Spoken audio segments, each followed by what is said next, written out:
Hello, എല്ലാവർക്കും മനക്കുട്ടൻസ് കിച്ചണിലേക്ക് സ്വാഗതം. എല്ലാവർക്കും സുഖല്ലേ? ഇന്ന് ഞാൻ നല്ലൊരു കിച്ചൺ ടിപ്പുമായിട്ടാണ് വന്നിരിക്കുന്നത്.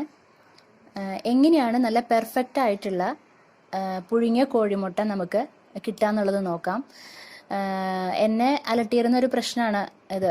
ഞാൻ മിക്കവാറും കോഴിമുട്ട പുഴുങ്ങുമ്പോൾ നല്ല പെർഫെക്റ്റ് ആയിട്ട് കിട്ടിയിരുന്നില്ല. വല്ലപ്പോഴൊക്കെ കിട്ടിയിരുന്നുള്ളൂ. മിക്കവാറും എല്ലാവർക്കും ഇത് തന്നെയായിരിക്കും പ്രശ്നം എന്ന് അറിയാം.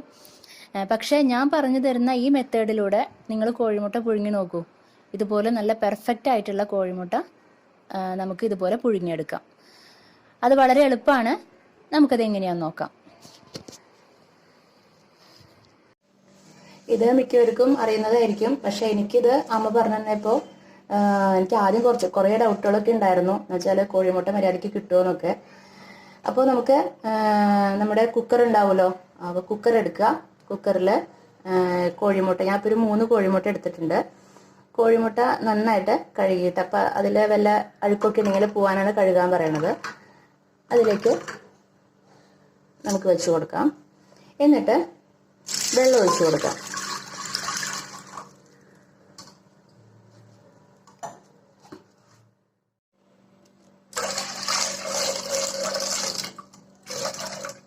ഒരു മുങ്ങിക്കിടക്കുന്ന രീതിയിൽ, കണ്ടില്ലേ? ഈ രീതിയിൽ വെള്ളം ഒഴിച്ചു കൊടുക്കാം.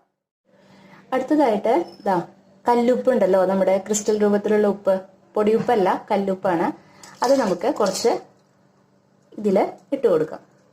ഇനി ഒന്നുമില്ല, നമുക്ക് ഇതിൻ്റെ ലിഡ് ക്ലോസ് ചെയ്യാം. നമുക്ക് സ്റ്റൗവിൽ വയ്ക്കാം. ഞാൻ ഇത് സ്റ്റൗവിൽ വെച്ചിട്ടുണ്ട്. ഫ്ലെയിം ഓൺ ചെയ്യാണ്. എന്നിട്ട് ഫുൾ ഫ്ലെയിമിൽ ഒരേ ഒരു വിസിലേ പാടുള്ളൂ. അത് കഴിഞ്ഞാൽ നമുക്ക് ഓഫ് ചെയ്യാം.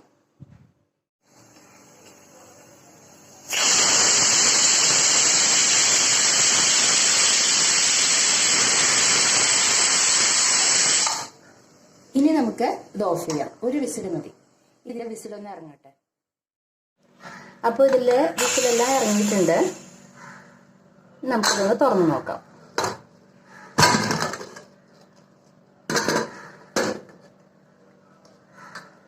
ഇനി ഇതിന്റെ വെള്ളം നമുക്ക് മാറ്റിയിട്ട് കുറച്ച് തണുത്ത വെള്ളത്തിൽ ഇതിട്ട് വെക്കാം. കോഴിമുട്ട ഇട്ട് വെക്കാം.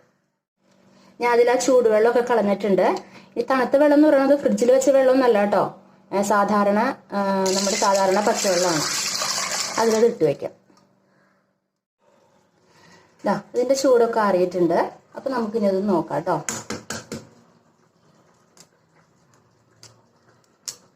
കണ്ടില്ലേ? നല്ല പെർഫെക്റ്റ് ആയിട്ട് നമുക്ക് കിട്ടും.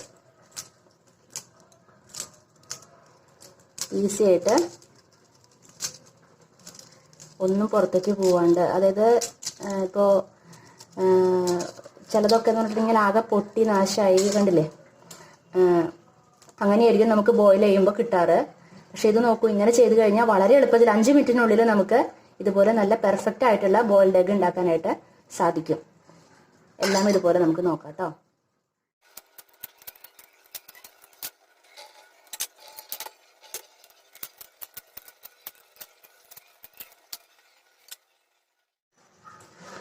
അപ്പോൾ ഈ ടിപ്സ് എല്ലാവർക്കും ഇഷ്ടപ്പെട്ടു എന്ന് വിചാരിക്കുന്നു.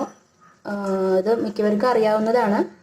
അറിയാത്തവർക്ക് വേണ്ടിയിട്ടാണ് ഞാൻ ഈ വീഡിയോ ചെയ്തിരിക്കുന്നത്. ഞാനും ഇങ്ങനൊരു എളുപ്പമാർഗം ഈ അടുത്ത കാലത്താണ് ഞാൻ മനസ്സിലാക്കിയത്. എൻ്റെ അമ്മ പറഞ്ഞു തന്നതാണ്. അപ്പോൾ നമുക്കിനി അടുത്ത എപ്പിസോഡിൽ വേറൊരു പുതിയ വിഭവമായിട്ട് വീണ്ടും കണ്ടുമുട്ടാം. Okay, bye, thank U.